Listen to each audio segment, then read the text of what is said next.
Democrats are outnumbered 2-1 in the Iowa House. What's their message and the path forward? We'll sit down with House Minority Leader, Democrat Brian Meyer, on this edition of Iowa Press. Funding for Iowa Press was provided by Friends, the Iowa PBS Foundation, the Associated General Contractors of Iowa, the public's partner in building Iowa's highway, bridge, and municipal utility infrastructure. Across Iowa, hundreds of neighborhood banks strive to serve their communities, provide jobs, and help local businesses. Iowa banks are proud to back the life you build. Learn more at iowabankers.com.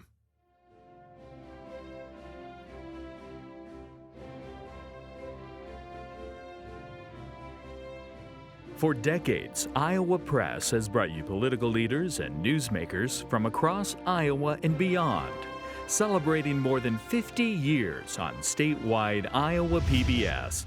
This is the Friday, June 27th edition of Iowa Press. Here is Kay Henderson. Our guest on this edition of Iowa Press is a Dubuque native. He is a former member of the Des Moines City Council. He's a former Iowa National Guardsman. In November of 2013, he took a seat in the Iowa House of Representatives after winning a special election. And in May, he was elected leader of House Democrats. Brian Meyer from Des Moines, welcome to Iowa Press. Thank you for having me. Also joining our conversation are Marissa Payne. She is a politics and Statehouse reporter for the Des Moines Register, and Erin Murphy, the Des Moines bureau chief for the Gazette in Cedar Rapids. So, Representative Meyer, as Kay said, you recently took over as leader of the group, the House Democratic Caucus. What message did you convey to your members, especially as I assume one of the primary goals is to grow your numbers in the Iowa House in the next election? Right. So the first thing I campaigned on was we need to get back to the basics, talking about pocketbook issues that matter the most to Iowans. I also told them there's no way I'm ever going to run for any other office, so I think that helped me out a little bit. So that was my main pitch, but getting back to pocketbook issues was a big deal to a lot of my members. And is that talking both legislatively and next year when your members and your recruits are running for office in the election? That's right. In the legislative session next year, we will have some proposals that focus on pocketbook issues, and then we will campaign on those as well.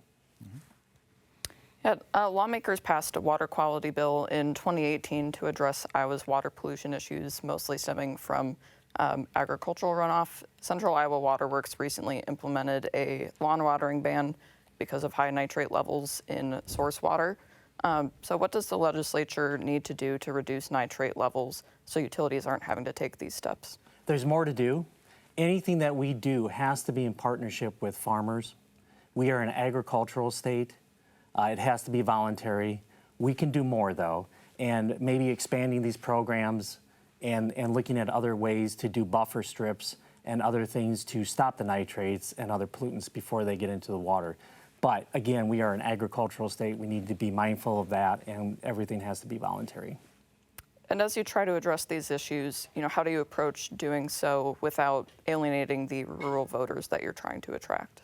Again, I think if we can make it voluntary and we can add more money into the system by which we can do buffer strips and other things that will stop the nitrates getting into the source water, then I think that we can have a good partnership with rural Iowa. As an urban legislator, I recognize that, and I think it's something that we all need to be mindful of, and I think we can do it. We just need to commit the resources. So what do you say to people like the late Bill Stowe, who used to head the Des Moines Water Works, who said the voluntary approach isn't working? Well, it can, though. We have to do more. I don't know a farmer in this state that does not want to be a good steward of the land. At the end of the day, they are our partners in this, and it has to be voluntary, and we have to work towards the goal together, and it needs more resources, and we can do more. But at the end of the day, it's an agricultural state, and it has to be voluntary. So this week there was an election in another jurisdiction in New York City, and a result that surprised some Democrats at the national level. Is there a lesson that Iowa Democrats could learn from that race in how to run and win an election? I'm going to say not really, largely because we have to carve out our own way of doing things here in Iowa as Democrats. I think the national party is probably far left of most of us in Iowa, and what happens in New York City is not indicative of what's going to happen in Iowa. So we need to take our case to the voters and explain why we're different than the national Democrats, and I think we can do that. And I think that we have a real opportunity here in the next couple of years to distinguish ourselves from the National Democratic Party and from the Republicans in Iowa. So in response to Erin's question, you said you need to focus on pocketbook issues. What issues that were not pocketbook issues do you think Democrats stumbled on? I don't know that I wouldn't say we stumbled on them. I think that at the end of the day, having conversations about social issues that either at the Capitol or on the political trail is probably something that, although we're very supportive of abortion rights, at the end of the day, people, what I'm hearing back from candidates that ran the last time, when they were knocking on doors, people were concerned about inflation. Most people said that they're concerned about, can I make my mortgage payment? Can my kids go to college? How do I pay for everyday life? And we didn't talk about those issues, and we need to do more of that. One of the things that voters definitely talked about and legislators heard from and brought to the session this past year was eminent domain and hazardous liquid pipelines. There have been obviously supporters of the issue and the bill that ultimately passed but was vetoed by Governor Reynolds. Also some criticisms that the bill went too far. If Democrats had been a majority party, what would an eminent domain / pipeline bill look like? Well, I think that's a good question. And at the end of the day, we had a bill that had a whole bunch of little things in it that not necessarily were related to eminent domain. But had Democrats been in charge, I think you would have seen a bill that would have been more favorable to landowners' rights. I will say this about that particular bill. It was almost as if it was some kind of weird shell game that the Republicans were playing. Oh, the House would pass this bill, the Senate would pass this version, and then they would come together and they do this. And if they actually wanted that bill to be signed by the governor, they could have used their leverage as the House and the Senate to hold back her priorities and wait for her to sign the eminent domain bill before they pass her priorities. I'm not convinced that they actually wanted the bill. I think there's a few in the caucus in the Iowa House that wanted it, like Representative Holt. But at the end of the day, I'm not convinced leadership actually wanted it because there's levers of power that they could have used to get her to sign it. Some of the advocates said they preferred the simpler bill that would have just flat out banned the use of eminent domain for any private projects, similar to the bill that passed in, and I forget which South Dakota. South Dakota. I can never remember which one off the top of my head. Is that one that Democrats, and that bill existed, it wasn't the one that ultimately got the vote. Would Democrats have moved a bill like that? I'm not sure if we would. I have to take that to my caucus. Like everything else, I have 33 members of my caucus, and there's probably 33 different opinions on what should be in that bill. What do you expect this debate to look like next year? Obviously, with the bill being vetoed, no legislative action ultimately was taken. This topic isn't going away. What do you think this is going to look like in 2026 at the Capitol? I think it'll be back, and I think that at the end of the day, you're going to see something maybe a little bit different, maybe something that's more like an outright ban on it. I know Representative Kaufman and others are working on that, and I know I've seen some of his comments about the governor. And at the end of the day, I do think that it's going to be a topic of conversation that's probably going to be front and center as we start the session. Yeah, circling back to the pocketbook issues versus social issues discussion, Auditor Rob Sand, who's seen as the Democratic frontrunner for governor, he's talking about transgender rights differently than Democrats typically have. He has recently said that transgender girls and women should not compete in female sports, and you voted against the 2022 bill that bans trans girls from competing in girls' sports. Are House Democrats going to follow suit in discussing that issue differently, or do you see Sand as being kind of out on his own island talking about that? Well, I think I go back to the fact that I have 33 members, and at the end of the day, if the topic comes up, there's going to be 33 different opinions on it. I will say this, that what happened this year in terms of them taking away transgender rights was absolutely awful. The Republican majority likes to punch down, and what they did with taking away those rights really has caused transgender people to be very concerned. At the end of the day, I don't know any Iowans that don't believe that you should be able to rent an apartment without fear that you would be kicked out because you're transgender, that you could lose your job simply because you are transgender, and that you can go into a restaurant and be kicked out of it simply because you're transgender. That's what they did. They took those rights away this year. On the other things, Representative Sand, or Auditor Sand is entitled to his own opinions on those things, and I know that everybody in my caucus has different opinions as well, and I don't know where we would fall on some of that. Go ahead. Do you worry that by seeing Rob Sand talk about these issues differently, that will alienate some of the Democrats-based voters? I'm not worried about that at all. On this program early this year, one of your colleagues, Representative Jacoby from Coralville, made a proposal on behalf of House Democrats on property taxes, whereby the state would give $1,000 to homeowners and would give $500 to renters as legislators over the next essentially 4 years or 5 years would craft a property tax reform plan. Is that still what House Democrats support? We're going to revisit that. That was a good start. At the end of the day, the Republicans have been in charge for 10 years and have been talking about property tax relief for 10 years. And all that's happened is property taxes have gone up. Now, Representative Jacoby and others came up with this proposal. I think it's a good start. It's a good proposal. They couldn't even get out of the starting gate last year, really, on their property tax proposals. So we will engage, as we always do, in that conversation, and we will have another proposal. We will also have a no tax on tips, no tax on overtime proposal. He proposed those as well. And that passed the House with broad bipartisan support. It passed in the committee, in the Ways and Means Committee.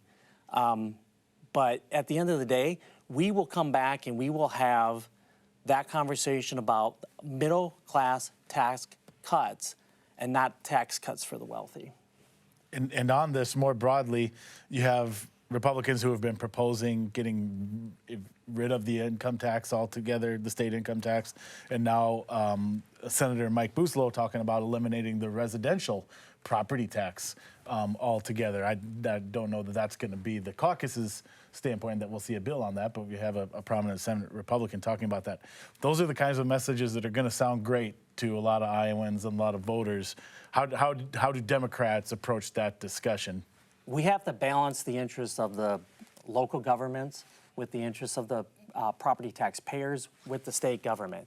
The easiest thing to do, and the way that we have proposed it in the past, is what Representative Jacoby has proposed, which is that you take some dollars from the surpluses at the state and you backfill into the local government to give relief on a homestead tax credit basis. So at the end of the day, our proposal is going to be simply focusing on residential property tax payers. As for other proposals, I'm sure there's 100 other proposals out there that everybody thinks would be the best ever, but I think Representative Jacoby has come up with some really good ideas. And are they ideas that, I think to the point you alluded to, ultimately here the concern comes from the local government level and their ability to, what they say is have sufficient means to provide the services they're responsible for providing to their residents. Is Democrats' approach going to keep those local governments whole? Absolutely. That would be our proposal, and that the relief would come from the state.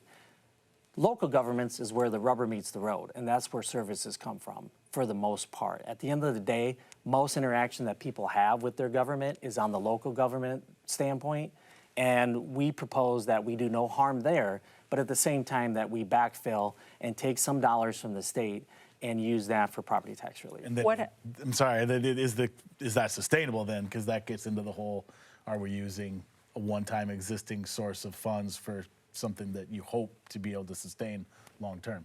We believe it is sustainable, and we will look at all options as it approaches. At the end of the day, it's a very difficult conversation to have, but they've done nothing on property taxes for the last 10 years, and we are ready to engage. Yeah, Congress is debating reducing Medicaid spending in the tax and spending bill known as President Trump's One Big Beautiful Bill. From your view, what could that mean for the state budget? Well, as it's written now, and I understand that it's probably going to change over the next couple of days, but as it is written now, the budget cuts that appear to be from Medicaid would do significant harm to rural Iowa and the rural Iowa hospital system that we have. I think that's the biggest problem that is in that bill. At the end of the day, we have to protect rural Iowa, and we have to protect those hospitals because nobody else is going to do it, and we have a congressional delegation that simply will not stand up for Iowa and fight back on this. You have taken over from Representative Jennifer Confirst, who's been on this program before, and she has been an advocate for having the Iowa Democratic Party's caucuses be first. There are many others in the Democratic Party who think it's time to move on, maybe even have a primary. What are your thoughts? No, we need to bring back the caucuses, and I've long since advocated for us being put back into the #1 spot. At the end of the day, we can get rid of the weird math that we do as Democrats and just adopt what the Republicans have done, which is more like a straw poll. Just have a straw poll. Just have a straw poll and just move forward with this. And if the National Democratic Party doesn't like it, I don't care, because New Hampshire and Iowa were tossed last time. New Hampshire moved forward. They did what they needed to do and what they wanted to do. They still seated those delegates. At the end of the day, we need to do what we need to do, and I propose that we just move forward with our caucuses as normal. So, in other words, going rogue, having them whether they're sanctioned by the National Party or not. The National Party seems to have moved on. How do you convince National Democrats that Iowa Democrats should have a seat at the table when it comes? I mean, what's the argument for having Iowa be among the early states? Well, when we've had the caucuses in the past, candidates have to come here and they have to interact with people and they have to explain themselves and they have to use common sense to convince people in Iowa to vote for them. It's not all TV ads. It's not all flashy rallies and everything like that. At the end of the day, Iowa is the best place to sort out the wheat from the chaff and get us back to where we need to be as a party on the national level. We, on the national level, are missing the Midwest common sense that Iowa has brought to those caucuses, and I advocate very strongly that we come back with those caucuses. Aside from the criticism that, you know, Iowa isn't a representative state in terms of the national population as a place to start the conversation about the next presidential campaign, how do you answer the critics who say having the caucuses at 7 o'clock on a Monday night excludes too many potential participants? I think that's a good point, and there's ways we can deal with that in terms of absentee ballots like we would any other way. There's opportunities out there, but just to go ahead and jettison the caucuses altogether, I think was a mistake in 2024, and I would like to see them come back. It was a great way for us to showcase the Midwest, a great way for us to showcase Iowa, and we need to bring them back. You are, as the new House Democrats leader, a member of forgive me, I don't recall the official title, but a sort of leadership committee within the state party that includes yourself, the Senate Democrat leader, the state party chairwoman, and Auditor Rob Sand as a statewide elected official. Have you had this discussion with them yet? And where do you have a majority among that group, at least, on this opinion? I have not had that discussion with them. I've batted it around with some of my friends, and everybody thinks it's a great idea, but I have not had that discussion with them. Okay. Yet. And then the part of you hear occasionally from Iowa Democrats, some Iowa Democrats, that they're okay that the caucuses have moved on. They feel like it was a distraction from the work of focusing on local and winning local elections here in Iowa, and maybe that's a part of the reason for the recent slide. What's your take on that? Totally disagree. It was a great opportunity for Iowa Democrats to organize. It's a great voter registration mechanism, and that's why I want to see him come back, is that we are allowing the Republicans to have that spotlight every 4 years when we ought to be sharing in it. And at the end of the day, it helps Iowa Democrats. Speaking of elections, taking in our last couple of minutes here, looking ahead to 2026, we've mentioned Auditor Sand running for governor. There's also a U.S. Senate election in Iowa, so those will be the two top of the ticket races here. How much does the strength of those Democratic candidates, whoever they ultimately may be, impact your efforts to increase the number of House Democrats? It's extremely important, and I'm very excited about Auditor Sand running for governor. I think he has a common sense about him that can translate to rural Iowa, a common sense about him that can translate across the state in general, and I look forward to working beside him when he's the nominee. It sounds like an endorsement because he does have an opponent. It is an endorsement. There you go. And that Senate, we're going to have a primary, and a Democratic primary in that Senate race. Similar, do you need a strong Democrat there as well to help you out farther down the And ticket? have you picked someone? I guess we should ask And, that. Yeah, I know you. I'll answer your question. There. Yes, we need a strong candidate there. There's lots of good candidates there, and I look forward to working with whoever the nominee is. Okay. Yeah, when you took over as minority leader, you told reporters that you wanted to win back seats previously held by Democrats, like in Newton, but there's not the same union presence there that there was, without Maytag now. So what is your plan for actually being able to win back those seats? Changing the conversation to what I discussed earlier about common sense values, about talking about pocketbook issues, and bringing the conversation to them and not waiting for them to come to us. At the end of the day, there's still a lot of people there that have the same political ideas that we have.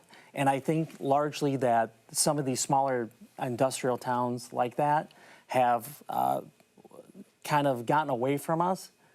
And I want to try and bring them back and have a conversation and say, we need to distinguish ourselves as Democrats and explain to voters why we're the better option than Republicans.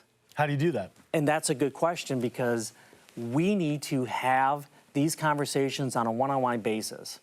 And as I've traveled the state with my friend Sean Bagneski, we went up to Waterloo, we went up to Mason City, we're going to hit Sioux City, Council Bluffs, Newton, Ottumwa, and over to some other cities in that area in central Iowa. We are going to have these conversations, and we are going to find out what can we do as Democrats to get back into the play. How can we do better explaining what we stand for and distinguishing ourselves from the Republicans? And I think that is key. Democrats in the past have proposed raising the minimum wage. The last time the minimum wage in Iowa was raised was when Chet Culver was governor, which is a while ago. Mm-hmm. Will House Democrats propose raising the minimum wage? They have in the past. Absolutely. To what level? I don't know what that number is. We will have a conversation within our caucus to find out what the level is that we feel is appropriate for the state of Iowa. But we will be advocating for that raise. Another issue that House Democrats have raised over the past few years is citing surveys which show a majority of Iowans support legalizing marijuana. The voters in Missouri passed an amendment that has legalized marijuana there, and the state of Missouri is seeing tax revenue pour in. What are your thoughts on pursuing that as a policy goal? It's absolutely a policy goal. At the end of the day, most Iowans are very supportive of it. I think we need to do a better job of explaining where the tax dollars will go. We are losing tax dollars to Illinois and Missouri right now because people are just going across the border, right? And so at the end of the day, if we can tax it and regulate it like alcohol, we can use those dollars for something, say, water quality or education or something that is going to benefit and people can see this is where the tax dollars are going. I mentioned earlier on that I assume one of your goals in these elections is to grow your numbers, and obviously the ultimate goal is to be the majority and be able to have your hands on the policy levers. Have you either expressed to your caucus or thought internally about what's the timeline for something like that? It's a wide majority that Republicans possess currently in the legislature. It's a supermajority. It's a literal supermajority. What in your mind is the timeline for Democrats growing their numbers to ultimately where they're competitive for that majority again? Well, there's really no timeline. We are going to make our case next year. It's going to be a midterm with a president that's not particularly popular. And we had good success in 2018. I expect us to have some success this next cycle. But there is no timeline. I recognize the hole that we're in. But we also need to be the loyal opposition. And we need to say and convey to people, this is what we would do if we were in the majority. And I think at the end of the day, they will come down on our side. So we have about half a minute left. You, as Democrats, represent the 3 Regents institutions. Is part of this pocketbook issue tuition at Iowa, Iowa State, and UNI? That's a great question. And I think at the end of the day, when you have a child that's going to graduate here in Iowa from high school, you want to be able to send them to a college that's affordable. And I've noticed that it's starting to slip away from a lot of people that UNI, Iowa, and Iowa State are not nearly as affordable as I thought they were as I was looking through some of the documents preparing for this. But we need to do a better job of reducing tuition at the universities. My job right now is to say we are out of time. Thank you for joining us today and sharing your views. Thank you. You can watch every episode of Iowa Press at iowapbs.org. For everyone here at Iowa PBS, thanks for watching today.